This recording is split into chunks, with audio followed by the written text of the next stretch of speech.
Hello everyone, welcome to dynamic study. तो I hope आप लोग सब अच्छे होंगे, आपकी प्रिपरेशन भी अच्छी चल रही होगी। तो आज के वीडियो में हम डिस्कस करेंगे यूजीसी नेट और सीएसआईआर नेट के बीच का डिफरेंस क्या है। तो स्पेशली जो स्टूडेंट्स अभी प्रिपरेशन स्टार्ट किए हैं वो काफ़ी कंफ्यूज रहते हैं और हमेशा ये क्वेश्चन उनके दिमाग में आता है कि आखिर में यूजीसी नेट क्या है और सीएसआईआर नेट क्या है, हमें कौन से सब्जेक्ट में अप्लाई करना है, हमें कौन सा नेट चूज़ करना है। तो आपको कौन सा नेट चूज़ करना है, क्यों चूज़ करना है, उसका आगे का करियर स्कोप क्या है, आपके सब्जेक्ट में कौन सा सही रहेगा चूज़ करना, ये सारी चीज़ें हम इस वीडियो में डिस्कस करेंगे।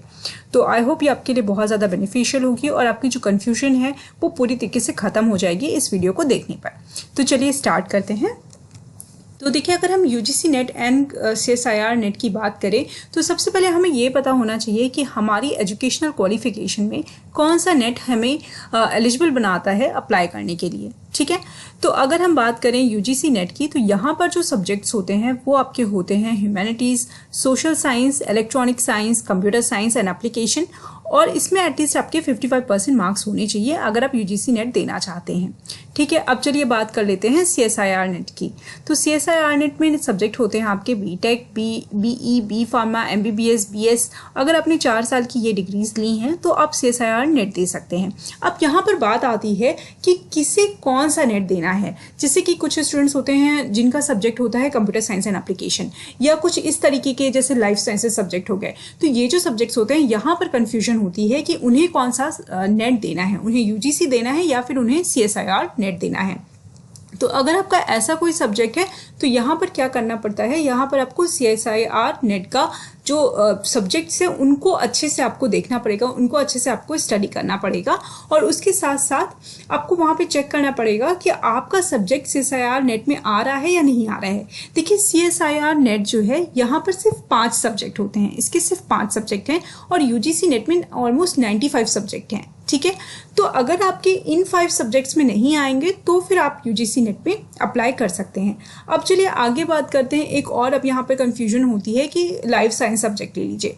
अब लाइफ साइंस सब्जेक्ट जो है वो आपका सीएसआईआर नेट में है, फिर उससे ही मिलता जुलता सब्जेक्ट आपको यूजीसी नेट में भी दिख सकता है। तो ऐसे में क्या है, आपको सिलेबस देखना पड़ेगा।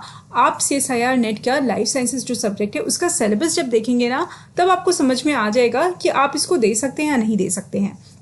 आप अगर सिलेबस को गो थ्रू करते हैं और वहाँ पर आपको लगता है कि हाँ आप ये सब्जेक्ट्स पढ़े हुए हैं, आप इसमें अप्लाई कर सकते हैं, आप इसको क्वालिफाई कर सकते हैं, तो वहाँ पर आपकी एलिजिबिलिटी बनती है।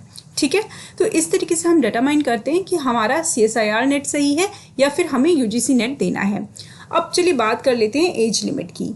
एज लिमिट की अगर हम बात करें तो यूजीसी नेट में जेआरएफ के लिए कैंडिडेट्स को ऑलमोस्ट जो मैक्सिमम एज लिमिट दी गई है वो 30 ईयर्स की दी गई है।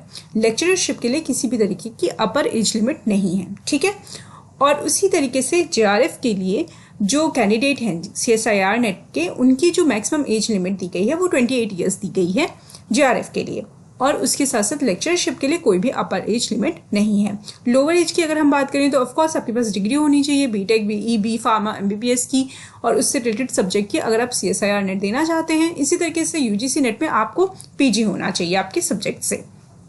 आगे हम बात करेंगे सब्जेक्ट्स की। कौन से नेट में कितना सब्जेक्ट होता है ये तो मैंने आपको बता ही दिया। यूजीसी नेट में 95 सब्जेक्ट्स होते हैं, सीएसआईआर नेट में 5 सब्जेक्ट्स होते हैं। अब यूजीसी नेट की बात करें अगर हम, तो यहाँ पर 81 सब्जेक्ट्स जो होते हैं आपके वो साइंस स्ट्रीम के नहीं हैं, एक्सक्लूडिंग साइंस फील्ड के हैं। रिमेनिंग जो आपके सब्जेक्ट्स हैं वो आपके साइंस फील्ड के हैं। तो यहीं पर कन्फ्यूजन क्रिएट होती है कि हमें यहाँ पर यूजीसी नेट देना है या फिर आपको सीएसआईआर नेट देना है, क्योंकि जो साइंस सब्जेक्ट होते हैं वही स्टूडेंट्स ऐसे होते हैं जो कि सीएसआईआर नेट दे सकते हैं। तो यहाँ पर आपको क्या करना है, आपको सीएसआईआर नेट के सब्जेक्ट्स को चेक करना पड़ेगा। सीएसआईआर नेट के सब्जेक्ट्स होते हैं chemical science, earth, atmospheric, ocean and planetary sciences, life sciences, mathematical sciences, physical sciences.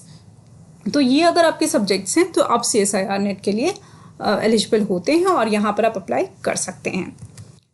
चलिए अब बात कर लेते हैं पेपर किस तरीके का आता है, पेपर का पैटर्न क्या होता है। तो अगर हम यूजीसी नेट के पेपर की बात करें तो यहाँ पर क्या होता है, 2 पेपर आएंगे आपके, पेपर 1 एंड पेपर 2। पेपर 2 आपका सब्जेक्ट स्पेसिफिकेशन का होता है, स्पेशलाइजेशन का होता है, और यहाँ पर टोटल जो क्वेश्चंस आते हैं 150 क्वेश्चंस आते हैं, 300 मार्क्स के क्वेश्चन होते हैं और टोटल जो ड्यूरेशन होता है वो 3 आवर्स का होता है। अगर सीएसआईआर नेट की अगर हम बात करें तो वहाँ पर 3 पार्ट्स होते हैं, part A, part B, part C. Part A जो होता है वो जनरल एप्टीट्यूड का होता है, जैसे कि आपके यूजीसी नेट में होता है। पार्ट बी जो होता है वो सब्जेक्ट पेपर होता है, same as UGC NET. Part C यहाँ पर अलग होता है, ये एक साइंटिफिक कॉन्सेप्ट का पेपर होता है। चूंकि CSIR के जो सब्जेक्ट्स हैं वो आपके साइंस बेस्ड सब्जेक्ट है, मैथ्स बेस्ड सब्जेक्ट है, तो वहाँ पर स्पेसिफिक नॉलेज जो साइंटिफिक नॉलेज है वो कॉन्सेप्ट्स आपके कितने क्लियर हैं ये टेस्ट करना ज़रूरी होता है, इसीलिए ये आपका थर्ड पार्ट यहाँ पर रखा जाता है। टोटल मार्क्स जो होते हैं यहाँ पर ये 200 मार्क्स के सब्जेक्ट, पूरे सब्जेक्ट के जो मार्क्स होते हैं वो 200 मार्क्स होते हैं। ठीक है, अब चलिए आगे बात करते हैं कि कितने स्टूडेंट्स यहाँ पर फॉर्म्स फिल करते हैं, क्या लेवल ऑफ कंपटीशन है। जब हम पेपर देते हैं तो हम ये भी जानना चाहते हैं कि आखिर में हम जो पेपर दे रहे हैं वहाँ पर हमारी क्या पोजीशन है, हम कहाँ पे आते हैं, कितने सारे स्टूडेंट्स होंगे जो वहाँ पे पेपर में बैठेंगे। तो ऐसे अगर हम बात करें तो हम एक छोटा सा यहाँ पर डेटा मैंने आपको शेयर किया है। 2022 में जो number of actual forms fill किए गए थे यूजीसी नेट में वो ऑलमोस्ट 10 लाख थे, और स्टूडेंट्स जिन्होंने लिया था एग्जाम वो ऑलमोस्ट आपके 5,44,000 थे। इसी तरीके से CSIR नेट में 2 लाख स्टूडेंट्स ने फॉर्म फिल किया था, और 1,62,000 फॉर्म्स जो एक्चुअल टेस्ट टेकर्स थे वो 1,62,000 थे। तो ये देखिए, ये इस तरीके का नंबर होता है जो कि एग्जाम का होता है, जो टेस्ट टेकर्स का होता है। यहाँ पर आपको डरना नहीं है, आपको अपनी प्रिपरेशन पे फोकस करना है। कितने स्टूडेंट्स बैठे हैं, कितने स्टूडेंट्स हर साल इसमें अपीयर कर रहे हैं, इससे मतलब नहीं है, ये सिर्फ एक डेटा है, इसको सिर्फ डेटा मान के चलना है। प्रिपरेशन आपकी अगर अच्छी है तो आपको पूरी तरीके से कॉन्फिडेंट रहना है। तो अब अगर हम बात करें कि किस तरीके का करियर स्कोप होता है यूजीसी नेट का और CSIR नेट का, तो यूजीसी नेट में आप वर्क करते हैं कॉलेज में, एकेडमिक रिसर्च इंस्टीट्यूट्स में, एंड CSIR नेट में आप साइंटिफिक गवर्नमेंट लेबोरेटरीज में वर्क कर सकते हैं, एकेडमिक रिसर्च इंस्टीट्यूट्स में वर्क कर सकते हैं और साइंस के फील्ड में वर्क कर सकते हैं। एरिया ऑफ फंक्शनिंग की अगर हम बात करें तो यूजीसी नेट की जो एरिया ऑफ फंक्शनिंग होगी वो आपके सब्जेक्ट से रिलेटेड होगी, जैसे कि ह्यूमैनिटीज़, एजुकेशन, हिस्ट्री और इस तरीके के आपके सब्जेक्ट्स पे बेस्ड ही आपकी एरिया ऑफ फंक्शनिंग भी होगी। CSIR नेट में आपकी जो एरिया ऑफ फंक्शनिंग होती है वो ज़्यादातर साइंस एंड मैथमेटिक्स के बेस पे होती है। अपॉइंटमेंट की अगर हम बात करें तो एकेडमिक इंस्टीट्यूशन में अक्रॉस द इंडिया आपकी अपॉइंटमेंट हो सकती है यूजीसी नेट अगर आप क्वालिफाई करते हैं। अगर आप CSIR नेट क्वालिफाई करते हैं तो ऐसे में आपकी रिसर्च इंस्टीट्यूट्स में अक्रॉस द इंडिया आपकी पोस्टिंग या फिर अपॉइंटमेंट आपका हो सकता है।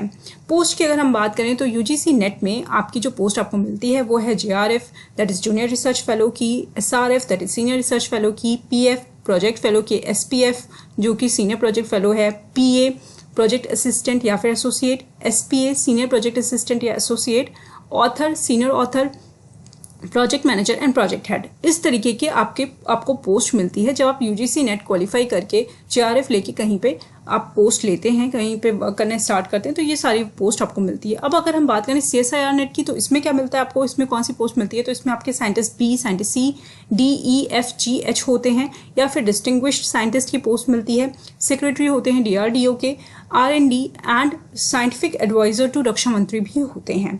इसके अलावा वो as a junior research fellow work कर सकते हैं, सीनियर रिसर्च फेलो वर्क कर सकते हैं, assistant professor, associate professor and professor भी वर्क कर सकते हैं।